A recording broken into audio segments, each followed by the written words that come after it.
SpaceX to help NASA destroy space station for an $843 million price tag.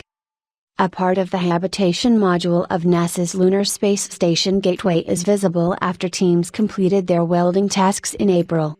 Image, NASA. This is not investment advice.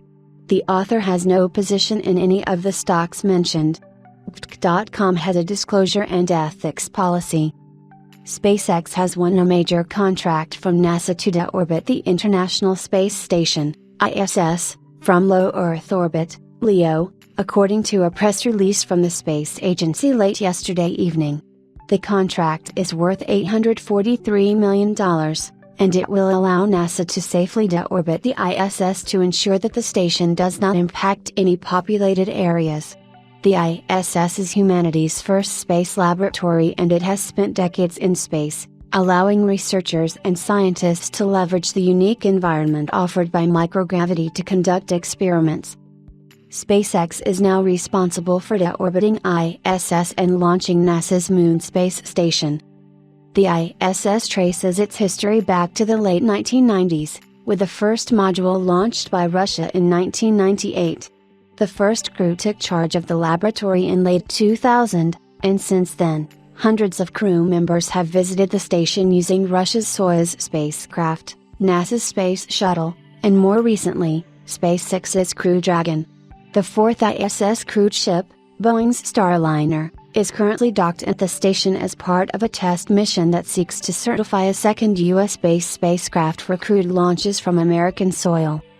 NASA's release shared that it has chosen to award SpaceX a massive $843 million contract to develop a new ship to safely deorbit the station after the end of its life by the end of this decade in 2030.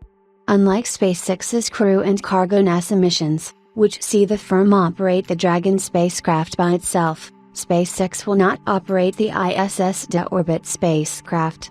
Instead, NASA shared that it will take ownership operate it throughout its mission. This ship will remain docked with the ISS during the final stages of the station's life, causing it to destructively break up as part of the re-entry process, outlined the space agency.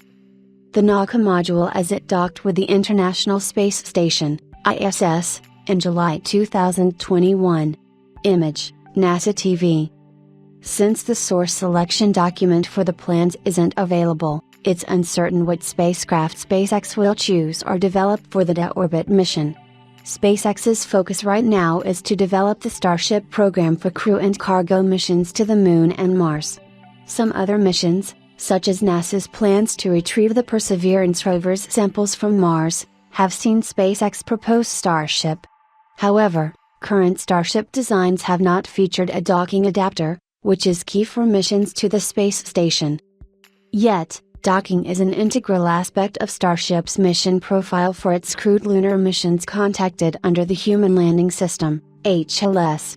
NASA shared in late February that it had tested such a docking system that will allow astronauts to enter Starship from a planned lunar space station called Gateway. This system is based on the docking system used by the current generation of Dragon vehicles for the ISS. SpaceX's Falcon Heavy is contracted to currently launch no earlier than next year, and other modules, such as those developed by the Japan Aerospace Exploration Agency, JAXA, will also be a part of Gateway.